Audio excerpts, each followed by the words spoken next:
dari masa pandemi ini memang kelihatan bahwa ada peningkatan pengguna baru dari digital itu sekitar 39% dari sebelum pandemi. Jadi dengan peningkatan ini juga disurvei apakah jika pandemi ini lewat, maka orang-orang atau pengguna baru itu akan tetap menggunakan atau melakukan akselerasi digital lifestyle-nya. Dan 93% dari pengguna baru itu menyatakan bahwa mereka akan tetap melakukan transaksi melalui digital dan melakukan segala sesuatu lewat digital lebih intensif lagi. Jadi karena mereka sudah merasakan kenyamanannya ya.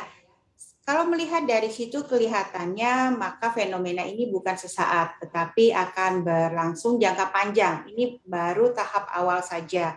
Jadi kita akan melihat bahwa penggunaan digital itu akan meningkat dalam jangka waktu lebih lama lagi. Kalau kita lihat juga Indonesia sangat diuntungkan karena memang saat ini bisnis e-commerce yang dibukukan oleh Indonesia itu terbesar di ASEAN dan diprediksi pada tahun 2025 jumlahnya akan meningkat berkali-kali lipat. Jadi Indonesia akan diuntungkan dengan adanya peningkatan dari digital lifestyle, dari e-commerce, online travel, dan sebagainya, education melalui digital. Ini akan membantu juga mensupport ekonomi ke depannya. Jangan lupa bahwa bisnis digital ini juga mensupport atau mendukung pemain-pemain kecil ya, small to medium enterprise. Kita tahu banyak sekali yang diuntungkan dengan bisa memasarkan produknya di marketplace, berbagai marketplace yang ada. Jadi ini adalah keuntungan dari digital ekonomi. Apakah MI sudah menyesuaikan dan melihat valuasinya? Tentu. Kita selalu menerapkan investment proses yang sudah terukur dan juga tetap mengimplementasikan 4 pilar tadi ya, growth, cash flow, management, dan valuation.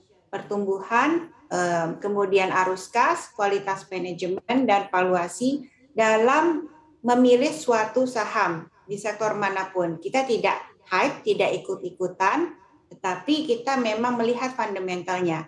Contohnya misalnya kita punya saham-saham yang sudah kita beli sejak IPO lama misalnya, baru 2 tahun kemudian memang kita menuai panennya gitu ya hasilnya, tapi kita sudah lihat bahwa fundamentalnya baik dan ini memang akan berlangsung untuk jangka panjang. Jadi kita melihat hal itu dalam memilih suatu saham.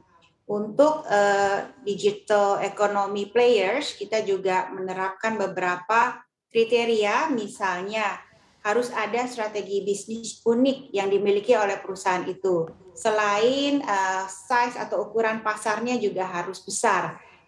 Ukuran pasar ini akan menentukan berapa besar perusahaan ini dapat bertumbuh. Sedangkan strategi bisnis unik menentukan apakah perusahaan ini dapat bersaing dan mengungguli kompetitornya. Selain itu kita juga melihat kinerja dan rekam jejak dari manajer-manajernya, pengelolanya, dan juga rekam jejak dari pemegang saham strategis. Pemegang saham strategis harus memiliki 3 kriteria yang bisa diberikan kepada perusahaan di startup ini, misalnya advice, kemudian ekosistem dan network, supaya bisa mendukung perusahaan-perusahaan ini berkembang dan mengungguli kompetitornya. Untuk informasi lebih lengkap dan berita terkait, klik link deskripsi. Dan jangan lupa juga untuk download aplikasi CNBC Indonesia yang tersedia di Play Store dan juga App Store. Jangan lupa subscribe ya.